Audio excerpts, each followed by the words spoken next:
As tensions escalate in the Middle East, Russia's involvement in the region is once again in the spotlight. Iran launched a barrage of 180 ballistic missiles at Israel on Monday in retaliation for the targeted killings of Hezbollah leader Hassan Nasrallah and the political head of Hamas in Tehran. Israel has vowed to strike back, with reports suggesting that the Israeli military is preparing to target Revolutionary Guards bases and oil refineries inside Iran. The potential for an all-out conflict has raised concerns about the role of major powers like Russia in the unfolding events.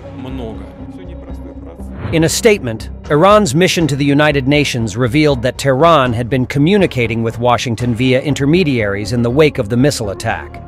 Iran also warned that any country supporting Israel's military response would be considered an accomplice and a legitimate target.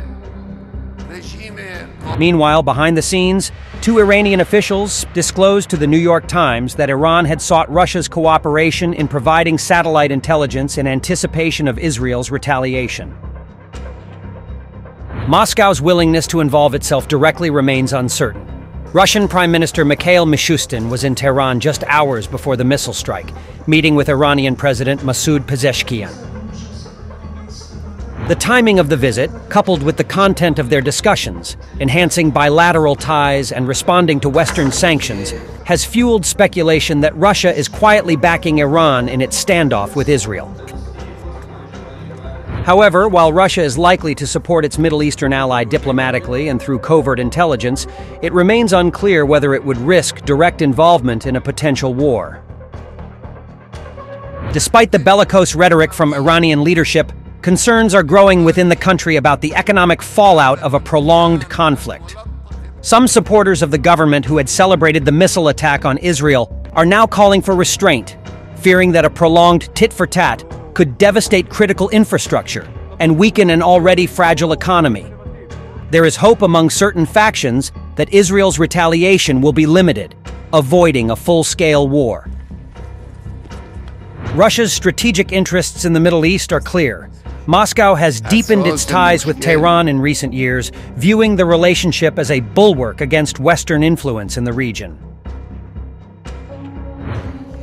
The common experience of the two countries in dealing with Western sanctions and the necessity of more cooperation to reduce the costs of sanctions makes it more necessary for both countries to get closer and work together in all fields. President Pezeshkian emphasized the need for accelerating joint projects and strengthening diplomatic channels during his talks with Mishustin, signaling that Russia's long-term partnership with Iran is evolving into something more consequential.